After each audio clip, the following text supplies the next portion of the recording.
Bienvenido a un nuevo episodio del podcast para opositar. Hola. Hoy vamos a examinar a fondo varios aspectos clave del control de recaudación en la Seguridad Social.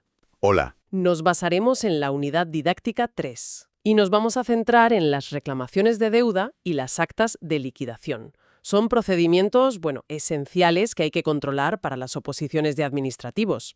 La idea es aclarar cómo funcionan. Exacto.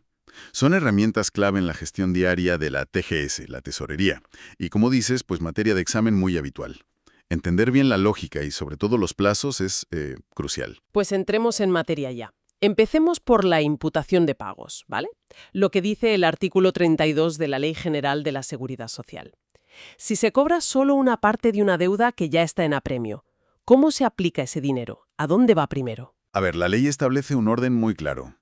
Ese pago parcial va primero a la deuda concreta que motivó el embargo o la garantía que se está ejecutando en ese momento. De acuerdo. A la deuda específica. Eso es. Si sobra algo después de cubrir esa deuda, entonces se aplica al resto de la deuda que tenga pendiente esa persona o empresa. ¿Y dentro de esa deuda específica o del resto, también hay un orden? Sí, también. Primero se cubren las costas del procedimiento. Los gastos, vale. Exacto. Y después, el resto se aplica a las deudas más antiguas y aquí, ojo, se distribuye proporcionalmente entre lo que es el principal de la deuda, el recargo y los intereses. Proporcionalmente, vale. Es un detalle técnico importante. Lo es. De hecho, fíjate, fue pregunta en exámenes de A2 en 2022 y 2019. La respuesta correcta, la A, describía precisamente este orden. Vale, pues apuntado queda. Hay una jerarquía estricta.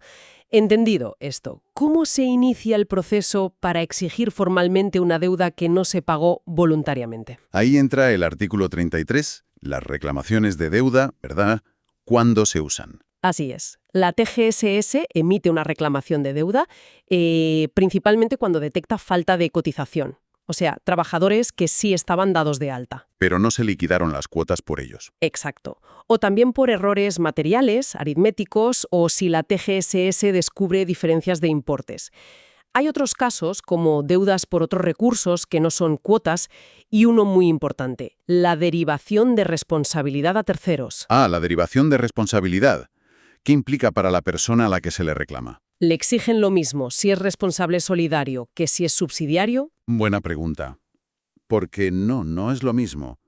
Hay diferencias clave, y el artículo 33.2 lo detalla.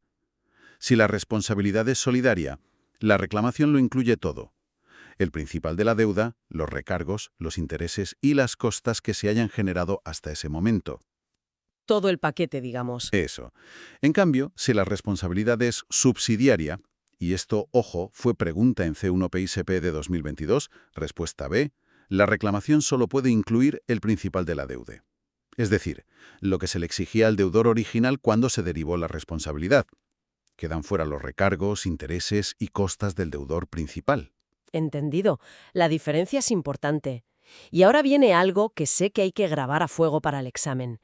Los plazos para pagar esas reclamaciones de deuda. Artículo 33.3.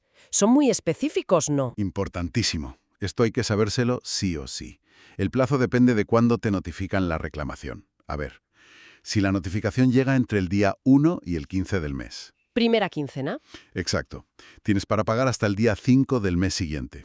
O el inmediato hábil posterior, claro, si cae en festivo. Vale. 1 a 15, pago hasta el 5 del mes que viene. ¿Y si notifican después? Si la notificación llega entre el día 16 y el último día del mes, o sea, en la segunda quincena, Ajá. el plazo se alarga. Tienes hasta el día 20 del mes siguiente para pagar, o el hábil posterior. 16 a fin de mes, pago hasta el 20 del siguiente. Vale, esto sí que es crucial recordarlo. Desde luego.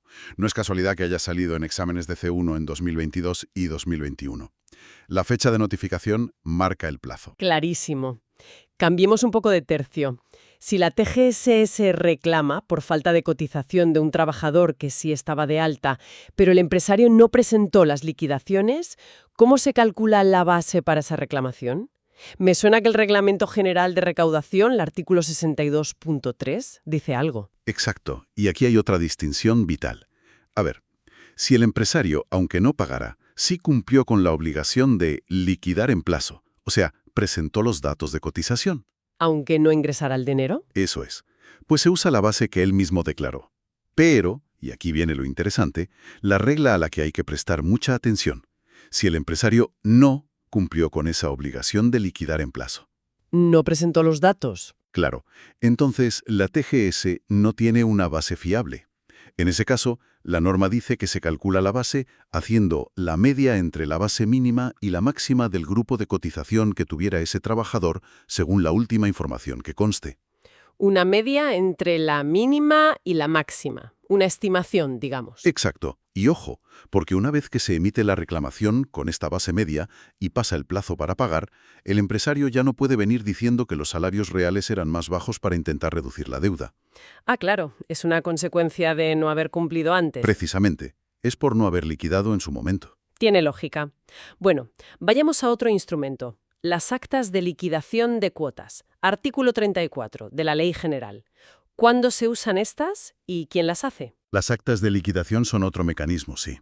Se usan en casos como falta de afiliación o de alta de trabajadores o cuando hay diferencias de cotización que necesitan una investigación más profunda por parte de la inspección. También en derivaciones de responsabilidad algo más complejas o por haberse aplicado bonificaciones de forma indebida. Vale, casos más específicos, quizá más complejos. ¿Y quién las emite? Pues aquí un dato clave, que también suele ser pregunta de examen, como en la C1 de 2019, respuesta B. Quien formula y notifica estas actas es la Inspección de Trabajo y Seguridad Social, la ITSS. Ah, no es la TGSS directamente. No en origen. La ITSS las emite y notifica. Son, digamos, provisionales al principio. Luego es la TGS la que las revisa y, si procede, las eleva a definitivas. Entendido. La inspección propone y la tesorería dispone, por así decirlo. Y siguiendo con los plazos, que veo que es un tema recurrente y vital, ¿cuál es el plazo para pagar la deuda de un acta de liquidación? El artículo 66 del reglamento lo aclara, ¿no? Otro plazo fundamental, sí.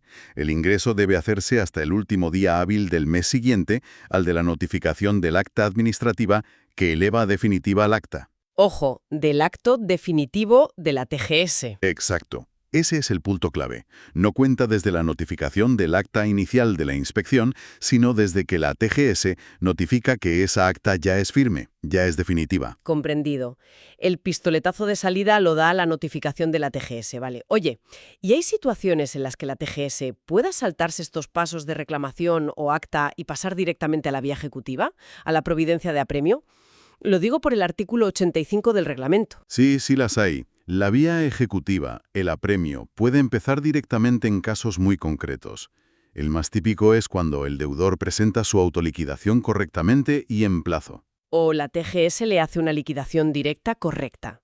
Eso, y está todo bien presentado en plazo, pero luego no ingresa la deuda, ni total ni parcialmente. También pasa con las liquidaciones simplificadas y no se ingresan. O sea, si la deuda está clara, liquidada correctamente y en plazo, pero simplemente no se paga. Exacto. Ahí se puede ir directamente a la providencia de apremio sin necesidad de una reclamación de deuda o un acta previa. Entendido. Y ya para ir terminando, una última cuestión. ¿Qué pasa si la deuda es muy, muy pequeña? ¿Se persigue siempre, aunque sea, no sé, de unos pocos euros? La Orden TAS 1562-2005, el artículo 7, habla de esto, ¿no? Efectivamente, existe lo que se llama cuantía insuficiente. La norma establece un umbral mínimo para iniciar o continuar con la recaudación ejecutiva.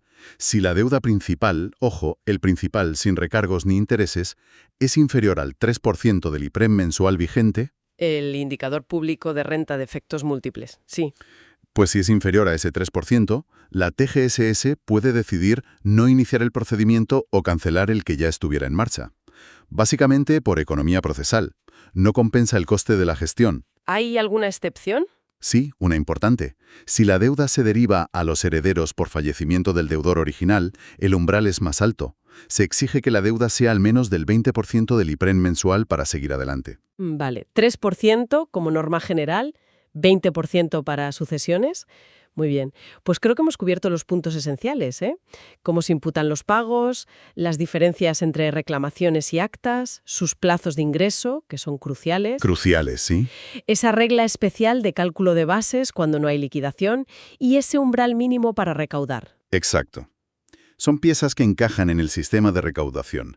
Dominar cuándo se usa cada una, los plazos, los requisitos, es fundamental, tanto para trabajar en la TGSS como, por supuesto, para aprobar la oposición. Y como reflexión final para quienes nos escuchan, sabiendo que existe esa posibilidad del artículo 85, la de ir directamente al apremio si la deuda está clara pero impagada, ¿cómo creen que se equilibra ahí la eficacia en cobrar con las garantías para el deudor? ¿Qué defensas le quedan en esa vía directa?